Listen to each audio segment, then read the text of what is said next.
Good morning students. Last lecture में हमने किया था बेटा एक्सरसाइज 6.5 में क्वेश्चन नंबर 15। बड़ा इंटरेस्टिंग और मजेदार क्वेश्चन था।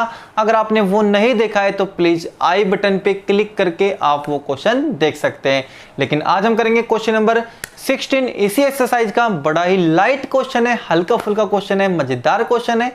ठीक है, 2 मार्क्स में अक्सर पूछा भी जाता है ये क्वेश्चन।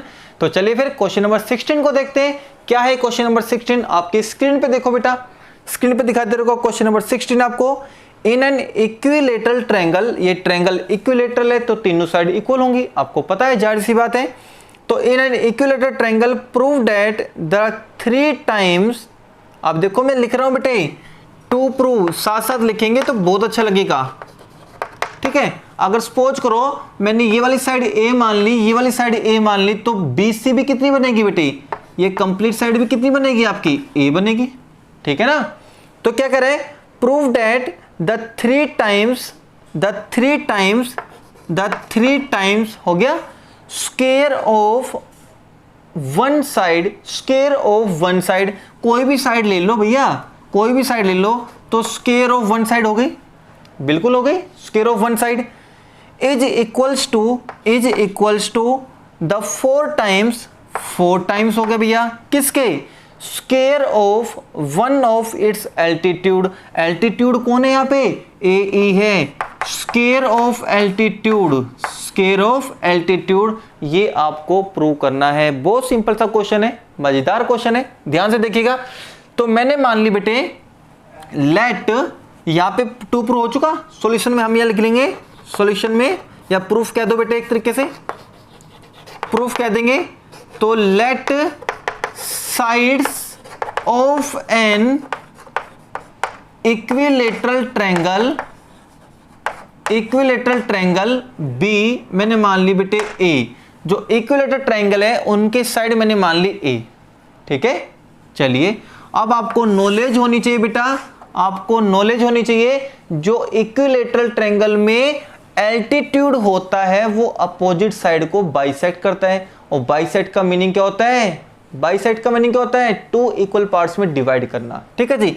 तो ये साइड मैंने इक्विलेटरल ट्रायंगल की साइड मैंने माननी बेटा A, तो देयरफॉर आप ये लिख सकते हो, कि AB की वैल्यू, BC की वैल्यू और AC की वैल्यू, तीनों की वैल्यू सेम होगी, तीनों की वैल्यू A होगी। यहां तक तो हो गया। नाउ अब ये एल्टीट्यूड A ही है B पॉइंट पर, तो ये हाफ बाइसेक्ट करेगा इक्वल पार्ट्स में, तो BE की वैल्यू और AC की वैल्यू, दोनों की वैल्यू हाफ होगी। इससे तुम कहेंगे BE की वैल्यू और AC की वैल्यू दोनों बराबर होंगी और दोनों वैल्यू किसकी होंगी? इसकी हाफ होगी। या तो हो गया। अब लेके चलो ये वाली ट्रायंगल लेके चलो, या फिर आप ये वाली ट्रायंगल लेके चलो, दोनों में से कोई भी ट्रायंगल लेके चलो, सेम बात रहेगी। तो हम लेके चल रहे बेटा इन ट्रायंगल ABE, क्योंकि बेटा कॉन्सेप्ट आपका पाइथागोरस थ्योरम का लगेगा, तो उसके लिए आपको राइट एंगल ट्रायंगल तो लेके चलनी पड़ेगी। तो ABE ट्रायंगल ले लिया, इस ट्रायंगल यहां 90 डिग्री बन रहा है तो ये हाइपोटेन्यूज बनेगा। तो हम कहेंगे बेटे AB का square is equals to BE का स्क्वायर और प्लस में आएगा AE का स्क्वायर हो गया जी। यहां तक तो बात बन चुकी। अब वैल्यू चिपका दो और कुछ नहीं करना, वैल्यू भर दो बेटा जी, और कुछ भी नहीं करना आपको, वैल्यू भर दो सिंपली। तो यहां वैल्यू क्या भरेंगे? चाहे BE की वैल्यू भर दो बेटा और AE की वैल्यू भर दो। ठीक है, चलो AB की वैल्यू भरे, यहां AB की वैल्यू भरो, क्या आएगा? AB की वैल्यू A है तो A भर दो। BE की वैल्यू कितनी है बेटा? BE की वैल्यू A/2 थी, A/2 चेक कर लो, ये रही बेटा, इसका स्क्वायर कर दो और प्लस में AE का होल स्क्वायर है। जो 2 प्रूव करना है उसको ध्यान से देखना बेटा, ये आंसर लेके आना है आपको, तो आ जाएगा आंसर। तो ये तो बन गया A², ये बन गया बेटा A²/4, पक्की बात है ना। और प्लस में क्या बेटे? AE का होल स्क्वायर। आपको पता है ये टर्म जब लेफ्ट में आएगी तो माइनस की हो जाएगी, A² माइनस में A²/4 बराबर में AE का होल स्क्वायर बनेगा। एलसीएम ले लो, इसका एलसीएम कितना जाएगा बेटा? 4 एलसीएम आ गया इसका, तो ये इधर 4a² माइनस में a² बराबर में 4a² माइनस a² बराबर में क्या बचेगा बेटा, इतना बचेगा। तो ये कितना बचेगा बताओ, 3a² बटे 4 अपॉन में ae का स्क्वायर। ये 4 ऊपर चला गया तो 3 टाइम्स ऑफ a² बराबर में 4 टाइम्स ऑफ ae का होल स्क्वायर आ गया। आंसर मैच कर लो, 3 टाइम्स ऑफ a² बराबर 4 टाइम्स ऑफ ae का होल स्क्वायर। ये था आपका क्वेश्चन नंबर 16। बड़ा ही मजेदार इंटरेस्टिंग सा क्वेश्चन था। चलिए फिर आगे क्वेश्चन की तरफ चलते हैं। क्वेश्चन नंबर 17 एक्सरसाइज का लास्ट क्वेश्चन है, बड़ा ही मजेदार और इंटरेस्टिंग क्वेश्चन, वो भी देखते हैं। लेकिन इससे पहले जो न्यू यूजर्स पहली बार कनेक्ट हुए बेटा, अगर आपको कंटेंट्स आपको अच्छा लगा हो, मेथड आपको अच्छा लगा हो, तो प्लीज चैनल को सब्सक्राइब करने के साथ साथ बेल आइकन को प्रेस जरूर करना, ताकि अगले वीडियो की नोटिफिकेशन आपको मिलती रहे। ठीक है बेटा, तो चलते हैं क्वेश्चन नंबर 17 की तरफ। Let's have a look.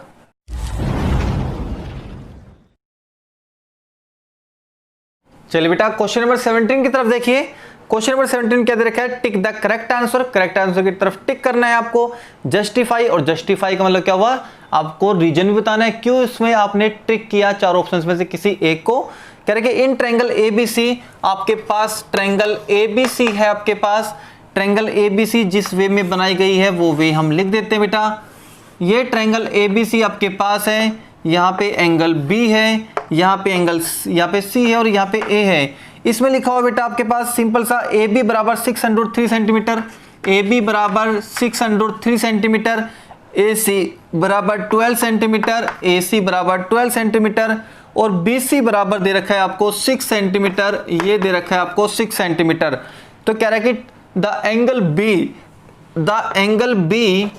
Angle B बताना है बेटे इज क्या है। ऑप्शंस ए आपको दे रखा है बेटा 120 डिग्री, ऑप्शंस बी आपको दे रखा है 60 डिग्री, ऑप्शन सी आपको दे रखा है बेटे 90 डिग्री, और ऑप्शंस डी आपको दे रखा है बेटा 45 डिग्री। ये चेक करना है आपको।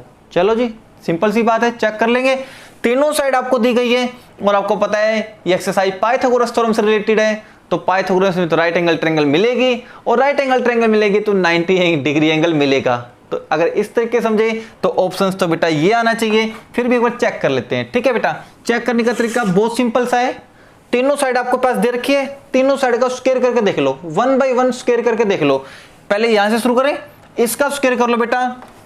AC का स्क्वायर करके देखो तो कितना आएगा, 12 का स्क्वायर बराबर में 144 हो गया। फिर इसका स्क्वायर करके देख लो, BC का स्क्वायर करके देखेंगे तो बेटा कितना आएगा, 6 का स्क्वायर आएगा और ये 36 हो गया। और फिर आप बेटा आप AB का स्क्वायर करके देख लो, और AB का स्क्वायर करके देखेंगे तो 603 का स्क्वायर आएगा। और आपको पता है 603 का स्क्वायर कैसे सोल्व करते हैं। ये 603 कितनी बार आ रहा है बेटे, 2 टाइम्स। तो इसको आप ऐसे लिख लो 603 इंटू 603, तो कितना आएगा बेटे, ये तो हो गया 36 आपके पास, इंटू √3 को √3 से करेंगे तो 3 आएगा, और कुल मिला के कितना आएगा बेटा, 108 ही आ गया। अब बताओ बेटा सबसे बड़ी लेंथ किसकी है, सबसे बड़ी लेंथ किसकी है, इन तीनों में से सबसे बड़ी लेंथ किसकी है, तो हम बोलेंगे इसकी सबसे बड़ी लेंथ है। तो चेक करके देख लो बेटा, क्या ये पाइथागोरस को सेटिस्फाई कर रही है।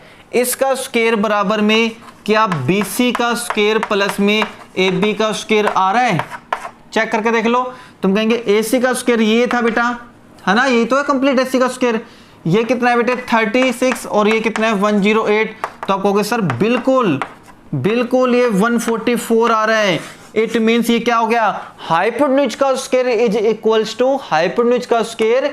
इक्वल्स टू बेस का स्क्वायर प्लस परपेंडिकुलर स्क्वायर। बिल्कुल सही हो रहा है। तो इट मींस क्या है, AC हाइपोटेन्यूज है, AC हाइपोटेन्यूज है आपकी, ये AC हाइपोटेन्यूज है। अगर ये AC हाइपोटेन्यूज है तो इसके सामने वाला एंगल कितने का होना चाहिए, 90 डिग्री का। बिल्कुल जाहिर सी बात है, अगर ये 90 डिग्री का होगा तो तभी तो इसके सामने वाली साइड हाइपोटेन्यूज होगी। तो AC आपके पास हाइपोटेन्यूज है, तो हम क्या कहेंगे, therefore AC will be the hypotenuse. AC क्या होगी बेटा, हाइपोटेन्यूज होगी, और देयरफॉर हम कह देंगे बेटा, हेंस हम कह देंगे एंगल B कितना होगा, 90 डिग्री होगा। ये था आपका question, option C is correct. ठीक है बेटे, कल मिलते हैं एक और इंटरेस्टिंग लेक्चर के साथ और एक और न्यू चैप्टर के साथ। चैप्टर नंबर 9, चैप्टर नंबर 7 और 8 हम ऑलरेडी कर चुके हैं। अगर आपने नहीं देखा तो डिस्क्रिप्शन में जाके नीचे एरो पे क्लिक करना, डिस्क्रिप्शन खुल जाएगा और उसमें जाके चैप्टर 7 और 8 देख सकते हो। कल से स्टार्ट करेंगे हम चैप्टर नंबर 9। अगर वीडियो लेक्चर आपको अच्छा लगा हो तो प्लीज लाइक करने के साथ साथ चैनल को सब्सक्राइब कर लो, और भी अच्छी वीडियो मैं आपके लिए लाता रहूंगा। कल मिलते हैं बेटे एक और मजेदार टॉपिक के साथ, तब तक आप बने रहिए अनुज सर के साथ। थैंक यू बेटा, हैव ए नाइस डे।